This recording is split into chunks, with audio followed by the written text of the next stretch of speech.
NDSA report ఇది ఒక దొంగ రిపోర్టు. ఇది క్లారిటీగా అర్థమైపోయింది. ఎన్డిఎస్ఏ రిపోర్ట్ ఒక దొంగ రిపోర్టు, ఇది ఒక రాజకీయ రిపోర్టు అనేది మాత్రము క్లారిటీగా అర్థమైపోయింది. నిన్న మనం ఈ అంశం గురించి మాట్లాడడం జరిగింది.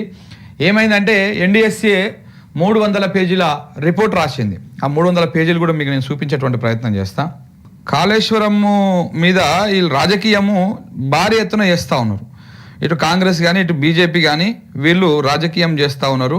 అయితే దీనికి సంబంధించి కాళేశ్వరం జరిగిన ఇన్సిడెంట్ మీద ఇక ఆ రాజకీయంలో ఈ వ్యవహారంలో ఎన్డిఎస్ఏ రావడము, ఈ కూలిపోవడము, దీని వెనకాల ఉన్నటువంటి వ్యవహారం, ఇవన్నీ కూడా నేను ఇప్పుడు ఇవాళ ఇంకా కొంచెం క్లియర్గా చెప్పేటువంటి ప్రయత్నం చేస్తాను మిత్రులారా. ఫస్ట్ ఎన్డిఎస్ఏ రిపోర్టు చూపిస్తా, దాంట్లో ఉన్నటువంటి లోపాలను కూడా మీకు ఇప్పుడు చూపించేటువంటి ప్రయత్నం చేస్తాం. ఇలా కొంత ఎక్కువ డిస్కషన్ దీని మీదే చేద్దాం. ఎందుకంటే వాస్తవాలు తెలవాలి, ప్రజలకు వాస్తవాలు చూపించాలి. మనము అదే పనిలో ఉన్నాము. ఇప్పటికీ మనం చాలా విషయాలను కాళేశ్వరం విషయంలో జరుగుతున్నటువంటి తప్పుడు ప్రచారాలను అన్నింటిని కూడా తిప్పికొట్టడం జరిగింది. ఇగో 378 పేజీల రిపోర్ట్, ఎన్డిఎస్ఏ ఫైనల్ రిపోర్ట్. ఇది చూడండి, NDSA final report 300 national dam safety authority, ministry of Jal Shakti, government of India ఇచ్చినటువంటి మొత్తము పూర్తి స్థాయి 378 పేజీల రిపోర్ట్ ఇది. ఇంకో ఇక్కడ పెట్టి క్లియర్గా చూడండి. ఇంకో ఈ మేడిగడ్డ దగ్గర ఉన్నటువంటి వ్యవహారం, మేడిగడ్డ దగ్గర పియర్స్ ఏదైతే కుంగిపోయినాయో దానికి సంబంధించింది. అయితే ఈ ఫోటోలు పెట్టేసి ఇవన్నీ పెట్టేసి మొత్తము రాయడం జరిగిందన్నమాట. మొత్తం 378 పేజీల రిపోర్ట్ ఇట్లా రాసిరు. ఈ 378 పేజీలల్లా వీళ్ళు ఏమన్నా స్టడీ చేసిర్రా, ఏం చేసిర్రు అనేటువంటి అంశాలను కూడా ఇందులో పొందుపరచకుండా తూతూ మంత్రంగా రిపోర్ట్ ఇచ్చారు అనేది మాత్రం తేటతెల్లం అయిపోయింది. దానికి సంబంధించినటువంటి విషయాలను ఇప్పుడు మనం మాట్లాడుకుందాం. Pillar number 20, pillar number 21, pillar number 18, pillar number 19, 20, 20 ఇవి మేడిగడ్డ బ్యారేజ్ దగ్గర డ్యామేజ్ అయినటువంటి piers of Medigadda barrage. Pillar number 18, 19, 20, 20లు ఇవి రెండు ఉన్నాయి. డ్యామేజ్ మేడిగడ్డ బ్యారేజ్ సంబంధించింది. సింకింగ్ అంటే కుంగిపోయినటువంటి మేడిగడ్డ బ్యారేజ్ ఎట్లా ఉన్నది అని చెప్పేసి ఒక ఫోటో. ఇంకో ఇక్కడ క్రాక్స్ ఇన్ పియర్స్ అంట, పియర్స్కి ఎట్లా క్రాక్స్ వచ్చినాయని చెప్పేసి ఇట్లా పెట్టిర్రు. ఇంకో ఎక్కడెక్కడ జరిగింది, డ్యామేజ్ ఏడెక్కడ జరిగింది అనేది ఒక మ్యాప్ ఇచ్చిర్రు వీళ్ళు ఈ ఎన్డిఎస్ఏ రిపోర్ట్లో. ఇగో 21 దగ్గర ఇంకో ఇక్కడ జరిగిన డ్యామేజ్లు, 20 దగ్గర ఈ ఎక్కడెక్కడైతే ఎల్లెల్లో చేసిరో అక్కడక్కడ డ్యామేజ్లు జరిగినాయి అని చెప్పేసి పెట్టడం జరిగింది. ఇవన్నీ పెట్టేసి దాదాపు 378 పేజీల, చూడండి 378 పేజీల రిపోర్టుని, ఒక సుదీర్ఘమైనటువంటి ఫైనల్ రిపోర్ట్ని ఇవ్వడం జరిగింది. దీని మీద ఆ ఎన్డిఎస్ఏకి సంబంధించినటువంటి అధికారులు, జలశక్తికి సంబంధించినటువంటి అధికారులు అందరూ కూడా సంతకాలు పెట్టేసి ఇది ప్రభుత్వానికి, ఇటు ఇరిగేషన్ శాఖకు ఇవ్వడం జరిగింది. అసలు ఈ రిపోర్టు ఇచ్చిన తర్వాత ఎన్నడిచ్చారు ఈ రిపోర్టుని? ఎప్పుడు మొన్ననే మన రజతోత్సవానికి కరెక్ట్గా, బీఆర్ఎస్ పార్టీ రజతోత్సవానికి కరెక్ట్గా 3 రోజుల ముందు ఈ రిపోర్ట్ను, ఫైనల్ రిపోర్ట్ని ఇచ్చారు. అసలు ఇవన్నీ వ్యవహారాల్లో కూడా నేను చెప్తా. అయితే ఈ 378 పేజీల రిపోర్ట్ని మొత్తం స్టడీ చేసినటువంటి ఎల్ఎన్టీ అంటే ఎవరు? ఈ మేడిగడ్డ బ్యారేజ్ను, అన్నారం బ్యారేజ్ను, సుందిల్ల బ్యారేజ్ను కట్టినటువంటి కాంట్రాక్టు సంస్థ ఎల్ఎన్టీ అనేది. మన హైదరాబాద్ మెట్రో ఉంది కదా, ఆ మెట్రోను కట్టింది కూడా ఎల్ఎన్టీనే. ఎల్ఎన్టీ ఈ ప్రపంచవ్యాప్తంగా చాలా ప్రఖ్యాతిగాంచినటువంటి ఒక సంస్థ అన్నమాట, ఒక నిర్మాణ సంస్థ. ప్రపంచవ్యాప్తంగా చాలా రకాల కట్టడాలను అది కట్టింది, ఎన్నో ప్రతిష్టాత్మకమైనటువంటి కట్టడాలను కట్టింది. అది ఓన్లీ కాళేశ్వరంలో ఉన్నటువంటి బ్యారేజ్లని మాత్రమే కట్టలే. ఈ ప్రపంచంలో అత్యంత విశ్వసనీయ కంపెనీలలో ఎల్ఎన్టీ ఒకటి ఉంటుంది. ఎల్ఎన్టీకి ఇప్పుడు మెగా కృష్ణారెడ్డి ఓనర్ ఉన్నట్టు ఎల్ఎన్టీకి ఒక ఓనర్ అంటూ ఉండడు. అందులో పనిచేసేటువంటి వాళ్ళే దానికి ఓనర్లుగా ఉంటారు. అది ఒక ఓనర్లెస్ సంస్థ అన్నమాట. చాలా విశ్వసనీయత, ఎక్కడ కూడా కాంప్రమైజ్ గారు వాళ్ళు 1% కూడా కాంప్రమైజ్ గారు. మేము ఇట్లయితేనే చేస్తాము, ఇట్లయితే చెయ్యము. వాళ్ళు ఏ ప్రాజెక్టు కోసం కూడా తహతహలాడరు. గవర్నమెంట్లు లేకపోతే వాళ్ళే ఎల్ఎన్టీకి ఇవ్వడం కోసం ఆలోచన చేస్తారు తప్ప వీళ్ళు తహతహలాడరు. సో చాలా ప్రపంచ ప్రఖ్యాతి కాల్సినటువంటి సంస్థ ఆ సంస్థ కట్టినటువంటి కట్టడాలు చాలా రేరు, ఇట్లాంటి ఏదన్నా ఖరాబైన ఏదన్నా విధ్వంసమైనవి అంటే. అయితే దీని వెనకాల పెద్ద కుట్ర కోణం ఉన్నది. ఈ ఎన్డీఎస్ఏ రిపోర్టు, ఎన్డీఎస్ఏ వ్యవహారం వెనక పెద్ద కుట్ర కోణం ఉన్నది. ఎన్డీఎస్ఏ ఇచ్చినటువంటి ఈ 378 పేజీల రిపోర్టు ఇది పెద్ద బోగస్ రిపోర్టు, ఇది దొంగ రిపోర్ట్ అని చెప్పేసి అదే ఎల్ఎన్టీ సంస్థ నిన్న ప్రభుత్వానికి అంటే ఇరిగేషన్ శాఖకు మన 24 తారీఖు నాడు ఒక లేఖ రాసింది. ఆ లేఖ కూడా మీకు చూపిస్తా. ఈ బోగస్ రిపోర్ట్లో ఉన్నటువంటి డొల్లతనాన్ని మొత్తం అది బయట పెట్టింది. ఇగో ఆ రిపోర్ట్ కూడా మీకు చూపిస్తా మిత్రులారా. ఈ రిపోర్ట్ చూపించి ఈ రిపోర్ట్లో ఏముందో కూడా మీకు చెప్పేటువంటి ప్రయత్నం చేస్తా. ఇప్పుడు ఇగో ఇది ఎల్ఎన్టీ సంస్థ మన ఇరిగేషన్ శాఖకు రాసినటువంటి లేఖ. ఈ లేఖలో ఎన్డీఎస్ఏ ఏమి తన రిపోర్ట్లో ఏమేమి తప్పులు పెట్టింది అనేది ఇట్లా పాయింట్ టు పాయింట్, ఒక్కొక్క పాయింట్ ఇగో ఎవరెవరికి పంపిందో అందరికి పంపింది. ఇగో ఏబిసిడి అని ఇట్లా ఒక 10-15 పాయింట్లని లేవనెత్తుతూ అది లేఖ రాసింది అనమాట. లేఖ రాసి ఇచ్చింది. అసలు ఈ లేఖ సారాంశం ఏంటంటే ఎన్డీఎస్ఏ ఇచ్చినటువంటి 378 పేజీల రిపోర్ట్ ఏదైతుందో ఆ రిపోర్టు ఒక బోగస్ రిపోర్టు, అది దాని దొల్లతనాన్ని బయట పెట్టుకుందని చెప్పింది. ఇవన్నీ కూడా నేను మీకు ఎక్స్ప్లెయిన్ చేస్తా. ఇప్పుడు ఎక్స్ప్లెయిన్ చేసేటువంటి ప్రయత్నం చేస్తా. ఒకసారి మనం ప్రధానంగా ఇదే వార్తను తీసుకోవడం జరిగింది. ఎన్డీఎస్ఏ రిపోర్టు దొంగ రిపోర్టు, ఎన్డీఎస్ఏ రిపోర్టు దొంగ రిపోర్టు. ఆ రిపోర్టును మేము తిరస్కరిస్తున్నాం. ఇరిగేషన్ డిపార్ట్మెంట్కు ఎల్ఎన్టీ లేఖ. ఎన్డీఎస్ఏ రిపోర్ట్లో అన్ని తప్పులే ఉన్నాయి. ఎలాంటి పరీక్షలు చేయకుండా రిపోర్ట్లు ఇచ్చారు. ఎక్కడ లోపం ఉందో చెప్పకుండా క్వాలిటీ కంట్రోల్ పాటించలేదని ఎలా అంటారు? ఒక్కో పేజీలో ఒక్కో రకంగా రాసుకున్నారు. ఒక పేజీలో రైట్ అయింది, ఇంకో పేజీలో రాంగ్ ఎలా అవుతుంది? లేఖలో సంచలన విషయాలను బయటపెట్టినటువంటి ఎల్ఎన్టీ రిపోర్టు మీద కాదు, ఎన్డీఎస్ఏ మీదనే అనుమానం ఉన్నది. మేడిగడ్డలో రెండు పిల్లర్లు కుంగాయా, కూల్చారా? కరెక్ట్ గా ఎన్నికల ముందే ఎందుకు ఇలా జరుగుతుంది? ఎన్డీఎస్ఏ రిపోర్ట్ల వ్యవహారంపై కూడా అనుమానాలు ఉన్నాయి. అయితే మనము ఇందులో ప్రధానంగా ఎన్డీఎస్ఏ ఇచ్చినటువంటి రిపోర్టు మీద ప్రభుత్వానికి రాసిన ఎల్ఎన్టీ లేఖలో ఏమున్నది సారాంశం అంటే, ప్రధానంగా ఇందులో ఎల్ఎన్టీ రాసినటువంటి లేఖలో మీరు ఎలాంటి పరీక్షలు, వాళ్ళు ఏమన్నారు, గ్రౌండింగ్ మాకు అనుకూలంగా లేని సందర్భంగా మేము ఎలాంటి పరీక్షలు చేయలేదు, కానీ ఇది దీంట్లో నిర్మాణ లోపం వలన ఇలా జరిగిందని చెప్పేసి ఎన్డీఎస్ఏ రిపోర్ట్లో పేర్కొన్నది. అసలు నువ్వు పరీక్షలే చేయకుండా, ఎలాంటి టెస్టులు చేయకుండా ఏ రకంగా అది చేస్తావు? ఏ రకంగా నువ్వు నిర్ధారిస్తావు నిర్మాణ లోపం అని? వాళ్ళు అందులో ఎన్డీఎస్ఏ వాళ్ళు కూడా క్లియర్గా, మన ఎలాంటి వాళ్ళు క్లియర్గా అందులో మెన్షన్ చేసిర్రు. మేము వాడినటువంటి మెటీరియల్ని టెస్ట్ చేసిర్రా, లేకపోతే అక్కడ భూసారాన్ని చేసిర్రా, లేకపోతే అక్కడ దాన్ని కుంగిపోయిన దాన్ని టెస్ట్ చేసిర్రా? ఏ టెస్టులు చేయలేదు, ఏ నిపుణులను పిలిపించి టెస్టులు చేయలేదు, మరి మీరు ఎట్లా రిపోర్ట్ ఇచ్చిర్రు? దీనికి శాస్త్రీయత ఏంది, దీనికి శాంటిటీ ఏంది అని చెప్పేసి వాళ్ళు ప్రశ్నించడం జరిగింది. మీరు అడిగినటువంటి ప్రతి అంశాన్ని మేము మీకు ఇచ్చినాం. ఎన్డీఎస్ఏ ఏ అనుమానాలతోటి ఏ డౌట్స్ ఏ ప్రశ్నలు అడిగిందో ఆ అన్నింటికి మేము సమాధానాలు ఇచ్చినాం. ఆ సమాధానాలు ఇచ్చినాక కూడా ఆ విషయాన్ని చెప్పే దగ్గర ఈ సమాధానాలు ఇచ్చినటువంటి విషయాన్ని మాత్రం మీరు అందులో పొందుపరచలేదు. ఇవన్నీ కూడా మాకు రిపోర్టు మీద అనుమానాలు ఉన్నాయి అని చెప్పేసి సింపుల్గా ఒకటే లైన్లో చెప్పాలంటే, మేడిగడ్డ ఆ కుంగిపోయినటువంటి ఆ 3-4 పిల్లర్స్లల్లా ఎందుకు కుంగిందో, దేనికి కుంగిందో రీజన్ చెప్పకుండా, రీజన్ ఏ కారణం చేత కుంగింది, అది నిజంగానే కింద ఇసుక కొట్టుకపోవడం వల్ల కుంగిందా, నిర్మాణ లోపం వల్ల కుంగిందా, అందులో సిమెంట్ చక్కగా వాడలేదా, ఇసుక చక్కగా వాడలేదా, లేకపోతే ఇంకా వేరే మెటీరియల్స్ ఏమైనా చక్కగా వాడలేదా, దేనివల్ల కుంగిపోయింది, పర్యవేక్షణ లోపం ఉందా, ఇవన్నీ ఏవి కూడా వాళ్ళు అందులో పర్టికులర్గా ఇలా ఉంది అని చెప్పేసి చెప్పలే. ఈ 378 పేజీలల్లా అలా చెప్పకుండా ఇది కుంగిపోవడానికి నిర్మాణ లోపమే అని చెప్పేసి ఓవరాల్గా చెప్పేసారు. మళ్ళీ చెప్పిందే చెప్తారు. ఫస్ట్ పేజీలో చెప్పింది సెకండ్ పేజీలో ఉంటుంది, సెకండ్ పేజీలో చెప్పింది 201 పేజీలో ఉంటుంది. ఇట్లా చాలా లోపాలు ఉన్నాయి అందులో. చాలా క్లియర్గా ఆ రిపోర్ట్లో లోపాలు ఉన్నాయి. ఆ లోపాలను ఎత్తి చూపుతూ ఎన్డీఎస్ఏ ఇచ్చినటువంటి రిపోర్టు మీద ఎల్ఎన్టీ ప్రభుత్వానికి ఇరిగేషన్ శాఖకు లేఖ రాసింది. అయ్యా, మీరు ఇచ్చినటువంటి రిపోర్టు ఎన్డీఎస్ఏ రిపోర్టు అసంపూర్తిగా, అసంబద్ధంగా, అసత్యాలతోటి, అర్ధసత్యాలతోటి, అర్ధాంతరంగా ఉన్నది. అది పూర్తి స్థాయి రిపోర్ట్ని ఇవ్వండి అని చెప్పేసి ఇచ్చారు. వాళ్ళు మొన్న చెప్పారు మేము మళ్ళీ దాన్ని రీకన్స్ట్రక్షన్ చేస్తాము అంటే, ఈ రాష్ట్ర ప్రభుత్వం అత్యుత్సాహానికి పోయి దాని మీద కేంద్ర ప్రభుత్వం ఎన్డీఎస్ఏని పంపించడం, ఇవన్నీ జరగడం. అయితే దీని వెనకాల కుట్ర కోణం ఉంది. వి ప్రకాష్ గారు చెప్తున్నట్టు, కేటీఆర్ గారు చెప్తున్నట్టు ఎవరో బాంబులు పెట్టి దీన్ని పేల్చేశారా అని అన్నటువంటి అనుమానాలు నిజంగా కూడా బలపడతా ఉన్నాయి రోజు రోజుకి. ఎందుకు అంటే ఒకసారి ఎన్డీఎస్ఏ వచ్చినటువంటి విధానాన్ని మనం గమనిద్దాం మిత్రులారా. ఎన్డీఎస్ఏ తెలంగాణ రాష్ట్రంలో వచ్చిన ఒక ఈ మేడిగడ్డ బ్యారేజ్ కుంగిన కా నుంచి ఫైనల్ రిపోర్ట్ వచ్చిందాక ఒక్కసారి మనము దాన్ని బేరుజు వేద్దాం. ఏమేం జరిగిందో ఒకసారి చూద్దాం. ఇది చాలా కీలకమైనటువంటి అంశము.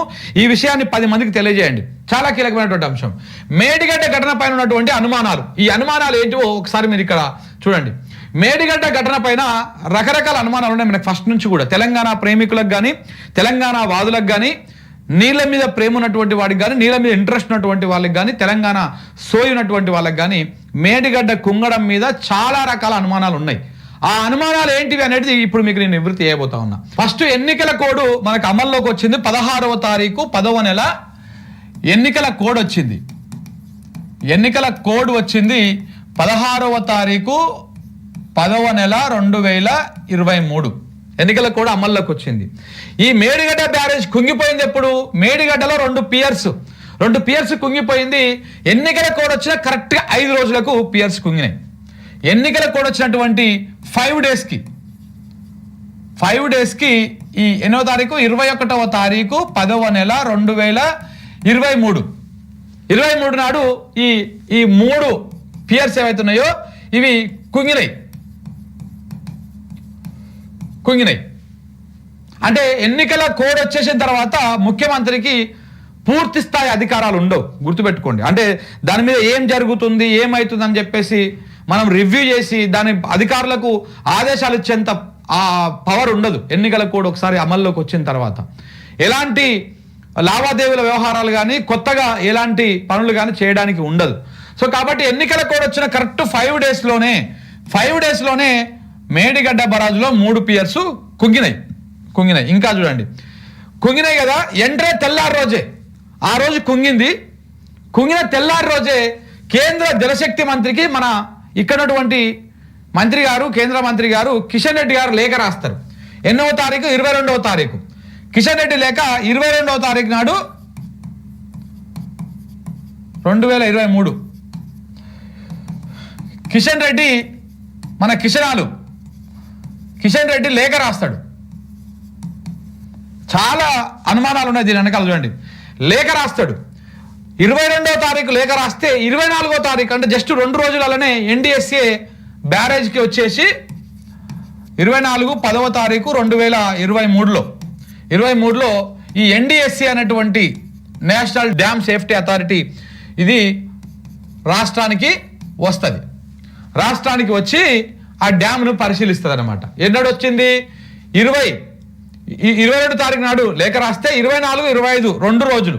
25 తారీఖు నాడు కూడా ఈ 2 రోజులు రాష్ట్రంకి వచ్చి ఆ డ్యామ్ని పరిశీలించి దీన్ని పరిశీలించి పోతారనమాట ఎన్డీఎస్ఏ.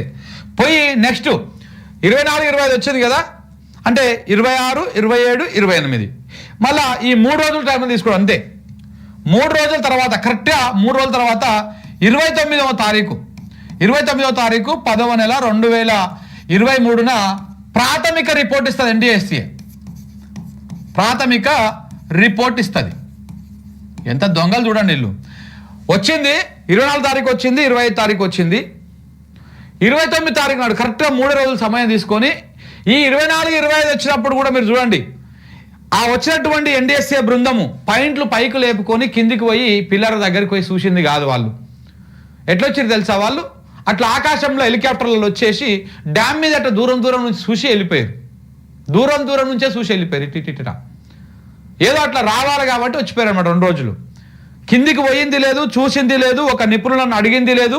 ఏమైంది, ఎందుకైంది, ఏ పియర్స్ కుంగినాయి, దేనివల్ల కుంగినాయి, ఎందువల్ల కుంగినాయి ఏంటిదని ఒక ప్రాథమిక అంచనా కోసం వచ్చింది లేదు. ఏదో పైకి వెళ్ళి హెలికాప్టర్లు వచ్చిర్రు, రౌండ్లు వేసిర్రు, కింద నుంచి ఏదో కార్లలో పోయిర్రు, బ్రిడ్జ్ మీద ఆడ నుంచి దాకా తిరిగిర్రు, జంప్ అయ్యిర్రు. 3 రోజుల తర్వాత ప్రాథమిక రిపోర్ట్ ఇచ్చారు. ఓకేనా? ప్రాథమిక రిపోర్ట్ వచ్చింది. ఆ ప్రాథమిక రిపోర్టుకు ఎప్పుడు కరెక్ట్గా ఎన్నికలకు మన అసెంబ్లీ తెలంగాణ ఎన్నికలు ఉన్నాయి 29 తారీఖు నాడు. 29 తారీఖు 11వ నెల 2023లో మన టిఎస్ అసెంబ్లీ ఎన్నికలు ఉన్నాయి. అసెంబ్లీ ఎలక్షన్స్ ఉన్నాయి. కరెక్ట్గా ఈ ఎలక్షన్స్కి కరెక్ట్గా నెల రోజుల ముందే చూడండి మీరు 29 తారీఖు 11వ నెల 10వ నెల కరెక్ట్గా నెల రోజుల ముందే రిపోర్ట్ వచ్చింది, ప్రాథమిక రిపోర్టు. అంత తొందర ఏమొచ్చింది NDSAకి? ప్రాథమిక రిపోర్టుకు వారం రోజులు టైం తీసుకో. ఎందుకు అంత ఉన్న పలంగా అర్జెంటుగా ఎందుకు ప్రాథమిక రిపోర్ట్ ఇవ్వాల్సి వచ్చింది? ఎన్నికల కోసం, అంతేనా? ఈ 29 తారీఖు నాడు ఎన్నికలు ఉన్నాయి కాబట్టి ఒక నెల రోజుల ముందు మనం ఒక రిపోర్ట్ ఇస్తే ఆ రిపోర్టు మీద ఇటు బీజేపీ కానీ ఇటు కాంగ్రెస్ కానీ కేసీఆర్ ప్రభుత్వం మీద భయంకరంగా ప్రచారం చేయొచ్చు. 1,00,000 కోట్లు పెట్టి కట్టినటువంటి కాళేశ్వరం కూలిపోయింది అని కొన్ని బ్రోకర్ మీడియా ఛానల్ ఉన్నాయి కదా, యూట్యూబ్ ఛానల్. అప్పుడు ఆ ఛానల్ అన్ని తప్పుడు ప్రచారం చేయొచ్చు. ఎల్లిగాడు మల్లిగాడు తొల్లిగాడు అని అందరు కలిసి ప్రచారాలు చేయొచ్చు. సో కాబట్టి ఈ ప్రచారాల కోసము ఆ ప్రచారానికి సమయం కావాలి కాబట్టి నెల రోజుల ముందుగానే వచ్చి వెళ్ళిపోయాక కరెక్ట్గా 3 రోజులకు రిపోర్ట్ ఇచ్చింది. 29 తారీఖు 10వ నెలల NDSA ప్రాథమిక రిపోర్టు, 29 తారీఖు 11వ నెలల తెలంగాణ అసెంబ్లీ ఎన్నికలు. అంటే నెల రోజుల సమయంలో మీరు కావాల్సినంత ప్రచారం చేసుకోండి అని చెప్పేసి ఒక స్టఫ్ని ఇచ్చిపోయింది అనమాట. ఇక్కడ మనం ప్రాథమికంగా అర్థం చేసుకోవాలి. ఎన్నికలు 29 తారీఖు ఎన్నికలు అయిపోయినాయి. 3 తారీఖు నాడు డిసెంబర్ 3 తారీఖు నాడు ఫలితాలు వచ్చినాయి. NDSA రిపోర్టు కృషి ఫలించింది. NDSA రిపోర్ట్ ఏంది? అప్పుడు కూడా ఏమి ఇచ్చింది తెలుసా రిపోర్టు? దీని బ్యారేజీ నిర్మాణ లోపం వల్ల, పర్యవేక్షణ లోపం వల్ల, దాంట్లో కరెక్ట్గా సాంకేతికత ఏమంటారు అది సరిగ్గా కట్టకపోవడం వల్ల కూలిపోయింది, మొత్తం దీన్ని కూలగొట్టాలని ప్రాథమిక రిపోర్ట్లు కూడా గట్లనే ఇచ్చారు రిపోర్ట్. సో ఇది ఎన్నికలకు ముందు జరిగినటువంటి అంశం. ఇక ఇది అయిపోయిన తర్వాత అంటే పోలింగ్కు కరెక్ట్గా ఒక నెల రోజుల ముందు ఇక మధ్యంతర నివేదిక కూడా ఇచ్చింది. మరి ఎందుకంత తొందర అవుతున్నదో ఎందుకంత అవుతున్నదో ఏప్రిల్ నెలలో మధ్యంతరం, ఏప్రిల్ అంటేది ఏప్రిల్ 2024లో ప్రాథమిక నివేదిక ఇచ్చి ఎప్పుడు 11వ నెలలో ప్రాథమిక నివేదిక ఇచ్చింది. అంటే 11/29 అంటే అది ఆ నెల అయిపోయింది. డిసెంబరు, జనవరి, ఫిబ్రవరి, మార్చి, ఏప్రిల్ 5 నెలల సమయం తీసుకున్నారు. 5 నెలలు నిద్రపోయారు NDSA అధికారులు. 5 నెలలు స్లీపింగ్ మోడ్లో ఉన్నారు. స్లీపింగ్ మోడ్లో ఉండి ఏప్రిల్ 24న ఏప్రిల్ 2024 ఏప్రిల్ నెలల మధ్యంతర నివేదిక ఇచ్చిరు.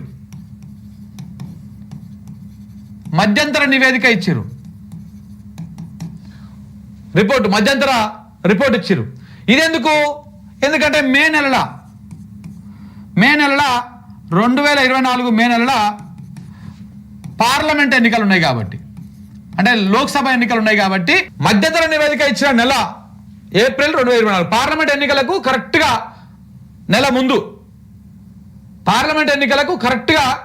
నెల ముందు ఈ రిపోర్ట్ ఇచ్చిరు.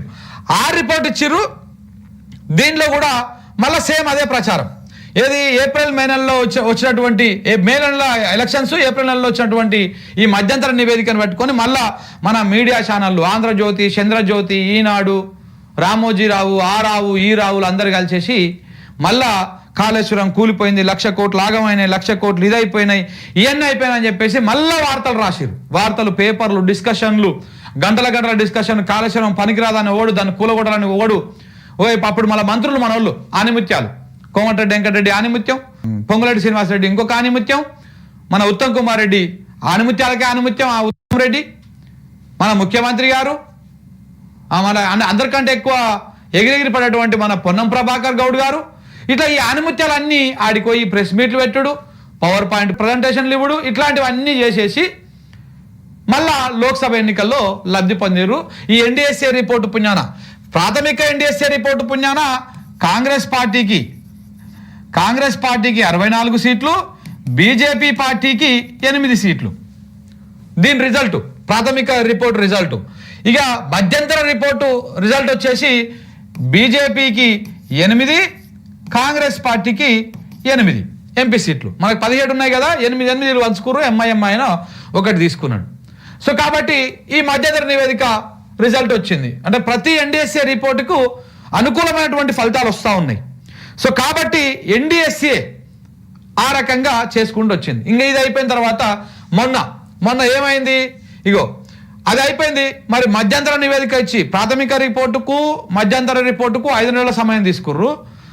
ఆ 5 నెలల సమయం తర్వాత మళ్ళీ మధ్యంతర నివేదిక ఇచ్చి సంవత్సర కాలం పాటు ఆగింది. మళ్ళా NDSA సంవత్సర కాలం పాటు ఆగి మొన్న ఎప్పుడు కరెక్ట్గా 3 రోజుల ముందు 27 తారీఖు నాడు 27/4/2025న బీఆర్ఎస్ పార్టీ రజతోత్సవం ఉంది. కరెక్ట్గా దీనికి 3 రోజుల ముందు అంటే 24వ తారీఖు నాడు వీళ్ళు ఎన్డీఎస్ఏ ఫైనల్ రిపోర్ట్ ఇచ్చింది. ఇదెందుకు ఇక్కడ అన్నిట్లన్నీ ఒకసారి మనము బేరోజు వేయండి. ఇప్పుడు దీని మీద చర్చ నడుస్తూ ఉంది. ఈ రిపోర్ట్ వచ్చింది. ఈ రిపోర్ట్ అయిపోయినాక ఇప్పుడు మళ్ళా కేసీఆర్కు మళ్ళా కాళేశ్వరం మీద ఇంకొక కమిషన్ ఏర్పాటు చేసిరు కదా. ఇదేమో ఎన్డీఎస్ఏ, ఇదేమో బీజేపీ వాళ్ళు వేసింది. దీని మీద బీజేపీ వాళ్ళు చేస్తున్నటువంటి వ్యవహారం ఇది. ఇప్పుడు కాళేశ్వరం మీద రేవంత్ రెడ్డి గారు వేసిన కమిషన్, జస్టిస్ పిసి ఘోష్ గారి కమిషను, ఆ కమిషన్ తోటి ఇప్పుడు కేసీఆర్కు నోటీసులు. సరే, ఇదంతా పక్కన పెడితే ఒక్కసారి మనం ఈ సినారియోని మనం ఒకసారి పరిశీలిద్దాం మిత్రులారా.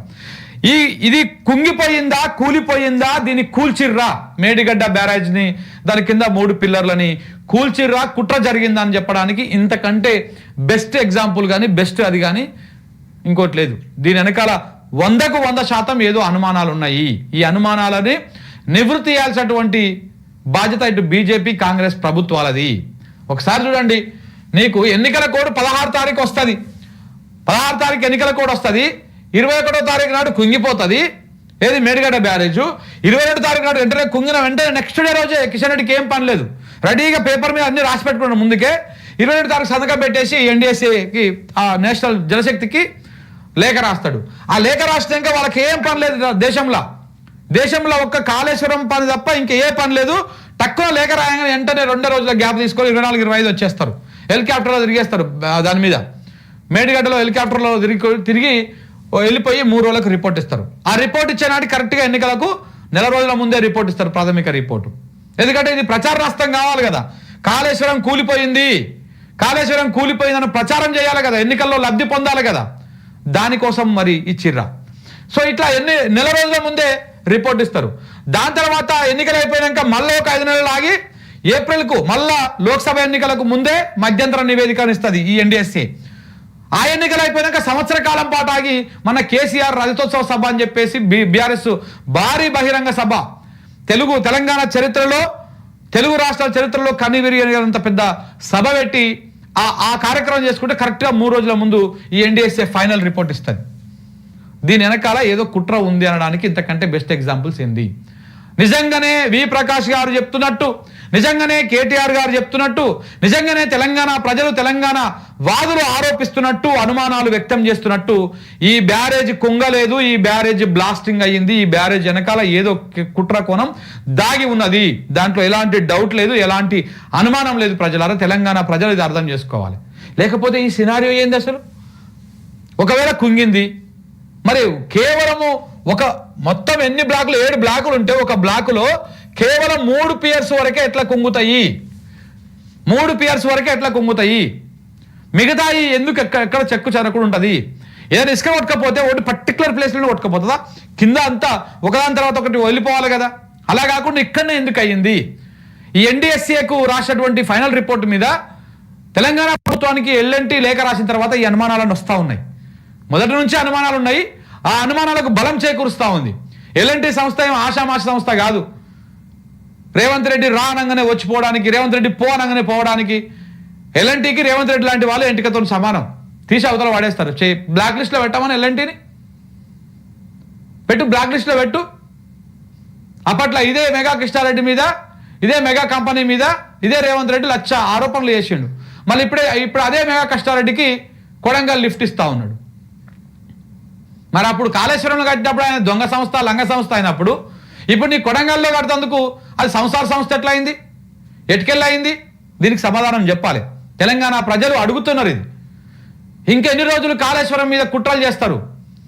ఒకవైపు బనకచెర్ల కడతా ఉంటే బనకచెర్ల మీద అడ్డుకోనిక చేత కాదు, ఆ బనకచెర్లని ఆపనిక చేత కాదు. ఇట్లా ఎన్డీఎస్ఏని పెట్టి, ఇట్లా కమిషన్లు పెట్టి కాళేశ్వరం మీద రాజకీయం చేసి ప్రజలను తప్పుదో పట్టించుకుంటా ఇంకా ఎన్నాళ్ళు కాలం గడుపుతారు, పబ్బం గడుపుతారు. తెలంగాణ ప్రజలకు సమాధానం చెప్పాల్సినటువంటి అవసరం ఉన్నది మిత్రులారా. చాలా దుర్మార్గం ఇది. ఒక పార్టీ మీద కోపంతో, ఒక నాయకుడి మీద కోపంతో ఆ పార్టీకి, ఆ నాయకుడికి అధికారం దూరం చేయడం కోసము ఇలా తెలంగాణ ఎండబెడుతున్నారు. కేసీఆర్ మీద కోపం ఉంటే రాజకీయంగా ఎదుర్కోరు. ఆయన మీద కేసులు పెట్టిరి, అరెస్టులు చేయరు, జైల్లో పెట్టిరి, రాజకీయంగా ఆయన ఎదుర్కోరు. కానీ తెలంగాణ ఏం పాపం చేసింది? తెలంగాణ ఎందుకు డిస్టర్బ్ చేస్తున్నారు?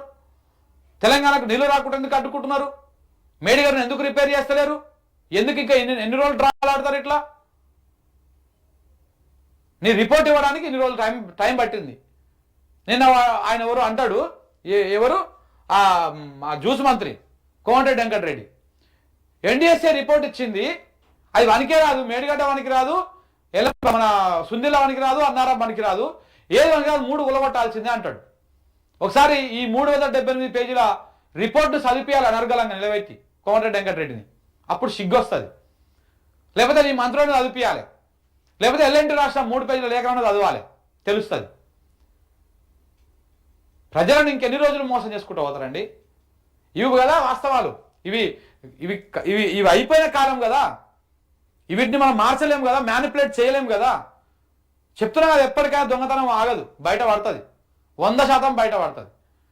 కాంగ్రెస్ బీజేపీలు ఏ కాళేశ్వరాన్ని అడ్డం పెట్టుకొని చిల్లర రాజకీయం చేసి తెలంగాణతో ఆడుకున్నారో, అదే కాళేశ్వరం సాక్షిగా, అదే కాళేశ్వరంలో ఉన్నటువంటి పరమశివుడు ముక్కంటి సాక్షిగా ఈ పార్టీలు భూస్థాపితం అయితే తెలంగాణ రాష్ట్రంలో గుర్తుపెట్టుకోండి. ఈ గడ్డతో పెట్టుకున్న ఏ రాజకీయ నాయకుడు మనుగడ సాధించలే, బరాబర్ మనుగడ సాధించలే. ఈ రాష్ట్రాన్ని, ఈ ప్రాంతాన్ని తొక్కాలి, ఈ ప్రాంతాన్ని అణిచివేయాలి, ఇక్కడ ఉద్యమాలను తొక్కాలనుకున్నటువంటి ఏ నాయకుడు కూడా మనుగడ లేదు రాజకీయంగా. మీరు ఒకసారి చరిత్ర తిరిగి చూడండి వెనకకి. కాలగర్భంలో ఒక ద్రోహులుగా మిగిలిపోయారు. కిరణ్ కుమార్ రెడ్డి ఏమైంది, వైఎస్ రాజశేఖర రెడ్డి ఏమైంది, చంద్రబాబు నాయుడు పరిస్థితి తెలంగాణ రాష్ట్రంలో చెప్పండి. రేపు ఇదే రేవంత్ రెడ్డికి, ఇదే బీజేపీకి అంతకంటే ఘోరమైన పరిస్థితులు పడతాయి. రాజకీయంగా భూస్థాపితం అయిపోతారు. ఈ దేవుడితో పెట్టుకున్నారు మీరు. శివుని మీద తప్పుడు ప్రచారాలు చేస్తారా? ఇలాంటి కుట్రలు చేసేసి మీరు ప్రజలను మభ్య పెడతారా? దేవుడితోనే ఆటలా? ఆడు ఇంకెన్ని రోజులు ఆడతారు? ఎన్నడో ఒక రోజు ఇట్లా పడతాయి బయటకు అన్ని. అవి పడ్డప్పుడు తెలుస్తుంది మీకు. ఎన్డీఎస్ఏ రిపోర్టు దొలతనం బయటపడింది, అలాగే ఎన్డీఎస్ఏ డ్రామా కూడా బయట బయలైంది. ఎల్ఎన్టీ రాసిన లేఖతో ఇటు రాష్ట్ర ప్రభుత్వం, అటు నేషనల్ డ్యామ్ సేఫ్టీ అథారిటీ పరువు గంగల కలిసినట్టు అయింది. ప్రపంచవ్యాప్తంగా ఎన్నో ప్రతిష్టాత్మక కట్టడాలు కట్టిన ఎల్ఎన్టీ తెలంగాణలోని కాళేశ్వరం ప్రాజెక్టులో భాగంగా మేడిగడ్డ, అన్నారం, సుందిల బ్యారేజీలు నిర్మించింది. అయితే ఈ బ్యారేజీలో నిర్మాణ లోపాలు, నాణ్యతా లోపాలు ఉన్నాయంటూ ఎన్డీఎస్ఏ ఇటీవల రాష్ట్ర ప్రభుత్వానికి ఒక సుదీర్ఘమైనటువంటి ఫైనల్ రిపోర్ట్ కూడా ఇచ్చింది. ఈ రిపోర్టును నిర్మాణ సంస్థ ఎల్ఎన్టీ తీవ్రంగా తప్పుపట్టింది. తప్పుపడుతూ నీటిపారుదల శాఖకు సంచలన రేఖ రాసింది. ఎన్డీఎస్ఏ ఇచ్చిన రిపోర్టు అసంపూర్తిగా, ఎలాంటి టెస్టులు చేయకుండానే తయారు చేశారని చెప్పుకొచ్చింది. అంతేకాదు, బ్యారేజ్లో పిల్లర్లు ఎందుకు కుంగాయో తెలుసుకోవడానికి జియోటెక్నికల్ పరీక్షలు జరపాలని చెబుతూనే తప్పులు వెతకడము పద్ధతి కాదని లేఖలో పేర్కొన్నది. ఎన్డీఎస్ఏ ఫైనల్ రిపోర్ట్ లో చాలా తప్పులు, అసత్యాలు ఉన్నాయి. అవన్నీ సవరించుకొని కొత్త రిపోర్టు ఇవ్వాలని డిమాండ్ చేసింది. ఎల్ఎన్టీ డిమాండ్ కూడా సబబుగానే కనిపిస్తుందని చెప్పేసి ఇరిగేషన్ ఎక్స్పర్ట్ చెప్తున్నారు. ఒకవేళ నిర్మాణ లోపాలు, నాణ్యతా లోపాలు ఉంటే కుంగుబాటు ఒక్క 7వ బ్లాక్ లోనే ఎందుకు సంభవించింది? అన్ని బ్లాకుల్లో రావాలి కదా అన్నది ఇక్కడ ఇరిగేషన్ ఎక్స్పర్ట్స్ అనుమానం. సో దీన్ని బట్టి తెలుతున్నది ఏంటంటే, నీటిపారుదల రంగ నిపుణులు వీరమల్ల ప్రకాష్ చెప్తున్నట్టు ఏదైనా విధ్వంసకర చర్య జరిగి ఉండవచ్చన్న అనుమానాలు బలంగా వినిపిస్తా ఉన్నాయి. ఎన్డీఎస్ఏ రిపోర్టు, దానికి కౌంటర్ గా ఎల్ఎన్టీ లేఖలు, ఇవన్నీ చూస్తుంటే ప్రకాష్ గారు చెప్పిన ఏదైనా బాంబు థియరీ ఉండవచ్చు అనేటువంటి అనుమానాలు కూడా తెలంగాణ ప్రజల లోపల అనుమానాలు వ్యక్తమవుతాయి. నిజంగా కూడా ఈ బ్యారేజ్ కుంగలేదు, సహజంగా వచ్చినటువంటి ప్రమాదం కాదు ఇది. ఎవడో ఏదో దుర్మార్గుడు, నీచుడు, ఒక అమ్మకు ఒక అయ్యకు ఉంటున్నటువంటి వాడు చేసినటువంటి పని అది. బరాబర్ చెప్తున్నా, తెలంగాణ బిడ్డలం కాబట్టి మాకు ఇంత కోపం వస్తుంది. మేము బానిసలం కాదు, ఈ తెలంగాణ రాష్ట్రం కోసము, ఈ తెలంగాణ ప్రయోజనాల కోసం కొట్లాడుతున్నాం కాబట్టి. సో కాబట్టి ఇది ఎవడు నోటికి అన్నం తినటోడు, ఎవడు ఇలాంటి పనులు చెయ్యడు. సో కాబట్టి ఎవరో ఏదో దీని వెనకాల కుట్ర దాగి ఉన్నది. ఈ కుట్ర వెనకాల ఉన్నటువంటి దుర్మార్గులు, దుష్ట శక్తులు, నీచ వీళ్ళందరూ ఎవరో తేలాల్సినటువంటి అవసరం కూడా బరాబర్ ఉన్నది. దీని మీద జరగాలి అసలు విచారణ. దేని మీద జరగాలి? దాని మీద జరగాలి. ఎవడు పెట్టిండు, ఏ రకంగా పెట్టిండు, ఎట్టెట్ట బ్లాస్ట్ చేసిరు, ఏమైంది. నిజంగా కూడా మీరు అక్కడికి వెళ్ళి చూడండి. నేను కూడా వెళ్ళినా మేడిగడ్డ బ్యారేజ్కి. మీరు అందరూ కూడా ప్రజలు, మీరు ఒక రోజు ఓ 2,000 రూపాయలు కాదనుకుంటే ఓ కార్లా ఓ 2,000 డీజిల్ కొట్టించుకుంటే పోయి వస్తారు. మీరు పోయి రండి, ఒకసారి చూడండి. ఆ పియర్స్ కుంగితే ఇట్లా దోసకాయ మధ్యలోకి వెళ్ళి కోసి పక్కన వలిగినట్టు అట్లా ఉండదు. ఏదో బలవంతంగా దాన్ని పేలిస్తే బలవంతంగా అలాంటి చర్యకు పాల్పడితే ఏ రకంగా అయితే పగుళ్ళు వస్తాయో అట్లా ఉన్నది. మనం గ్రానైట్లలో చూసినావా, రాయి తనంతట తాను పగిలితే ఎట్లా ఉంటుంది, బాంబులు పెట్టి అవేవో జిలటిన్ స్టిక్స్ అవేవో పెట్టేసి దాంట్లోని పేలిస్తే ఏ రకంగా ఉంటుంది, బాంబులు పెట్టి పేలిస్తే ఎట్లా ఉంటుంది, ఇగో అట్లా ఉంది. నేను అడిగినా కూడా, మన ఇంటర్వ్యూలో కూడా అడిగిన, సార్ మరి నీళ్ళల్లో కదా బాంబులు పెట్టినవి కుదురుతా అంటే బరాబర్ కుదురుతుంది. ఈ గ్రానైట్ బిజినెస్ అందరికి తెలుసు, చాలా మందికి సముద్రంలోకి పోయి కూడా బాంబులు పెట్టి బ్లాస్టులు చేస్తూ ఉంటారు, రాళ్ళని పగల కొడుతూ ఉంటారు. సో పెద్ద పెద్ద రాళ్ళనే పగలగొట్టినప్పుడు దీన్ని పగలగొట్టడం పెద్ద మ్యాటర్ ఏం కాదు. ఏదో చేసిరు కుట్ర, అది కూడా మహారాష్ట్ర సైడ్ ఉన్నది, మన తెలంగాణ సైడ్ లేదు. అలా మన బార్డర్ దాటిన తర్వాత ఉన్నది. ఎందుకంటే ఇటు సైడ్ అయితే మన సెక్యూరిటీ ఉంటుంది కాబట్టి, అటు సైడ్ అయితే అక్కడ ప్రభుత్వాలు కూడా వాళ్ళకి అనుకూలమైనటువంటి ప్రభుత్వాలు ఉన్నాయి కాబట్టి ఇదేదో కుట్ర జరిగింది. సినిమాలలో చూస్తాం కదా, బేసిక్గా మనము అధికారాన్ని చేజిక్కించుకోవడం కోసము సొంత తండ్రులను చంపడము, సొంతంగా రాజకీయాలు చేసడము, ఇలాంటివి హత్యాయత్నాలు చేయడము, ఇట్లాంటివి. సో అలాగనే ఇవాళ తెలంగాణ రాష్ట్రంలో అధికారం చేజిక్కించుకోవడం కోసము రైతులకు నీళ్లు రాకుండా ఒక బ్యారేజ్ను కూలగొట్టేటువంటి కుట్రలకు పాల్పడుతున్నారంటే ప్రజలారా, ఇది ఎంతవరకు సమంజసము? ఇది ఈ రాజకీయం ఎక్కడికి దారితీస్తున్నది? గిందుకేనా మనం తెలంగాణ తెచ్చుకున్నది? ఇలాంటి దుర్మార్గుల చేతిలో పెడుతుందుకేనా? ఇలా ఏం జరుగుతున్నదో ఒక్కసారి మనం అర్థం చేసుకోవాలి. చాలా దుర్మార్గం ఇది, నీచం. ఈ అంశాన్ని ఎట్లా మన నిన్న పొరపాటున రాసింది ఆంధ్రజ్యోతి, కానీ ఈనాడు కూడా రాయలే, ఆంధ్రజ్యోతి కూడా రాయలే, దిశ వాడు రాయలే, మిగతా ఆంధ్ర పత్రికలు ఎవరు రాయలే, ఆంధ్ర ఛానల్ ఎవరు కూడా డిస్కషన్ పెట్టలే దీని మీద. కానీ ఎవరు కూడా దాని మీద పెద్దగా ఎందుకో రాస్తలేరు. ఎలాంటి రాసిన లేఖ మీద ఎవరు స్పందిస్తలేరు. ఎందుకు స్పందిస్తారు? ఇది డ్యామేజ్ అయ్యేటువంటి అంశం మీద. కుట్రలన్నీ అయిపోయినాయి, లాస్ట్కి వచ్చింది, కొసకొచ్చింది. ఇక ఇప్పుడు కుట్రలను ఛేదించేటువంటి కార్యక్రమమే. అబద్ధాలు చాలా రోజులు చెప్పుకుంటా మనం కాలం పబ్బం గడపలేము. ఎన్నడో ఒక రోజు భాగవతం అవుతుంది, బయట పడుతుంది. ఆ బయట పడ్డప్పుడే వ్యవహారం గిట్లా ఉంటుంది. సో కాబట్టి ఈ రకంగా ఎన్డీఎస్ఏని అడ్డం పెట్టుకొని ఈ రకంగా దొంగ రిపోర్టు తయారు చేసుకుంటా మన తెలంగాణలో బ్యారేజ్లు ఉండొద్దు, కట్టలు ఉండొద్దు, ఆనకట్టలు ఉండొద్దు, మన నీళ్లను మనం వాడుకోవద్దు, అన్ని కిందికి పోవాలి, బంకచర్లకు ఎత్తుకపోవాలి, లేకపోతే ఇక్కడ కావేరీ నదికి ఎత్తుకపోవాలి, మన ప్రాజెక్టులనే ఎండిపోవాలి. ఇది చంద్రబాబు నాయుడు మోడీ కుట్రలు చేస్తూ ఉంటే మన రేవంత్ రెడ్డి తోలుబొమ్మల, అప్పుడే బ్రహ్మంగారు చెప్పిర్రు, బ్రహ్మంగారు కాలజ్ఞానంలో చెప్పిరు అన్నమాట, తెలివి లేనోళ్ళు తోలుబొమ్మల ఆటల లెక్క రాజ్యాన్ని వెళ్తూ వస్తారని చెప్పేసి. ఈయన చూస్తుంటే అట్లనే అనిపిస్తున్నది. ఇంత దుర్మార్గమైనటువంటి వ్యవహారం నడుస్తున్నది.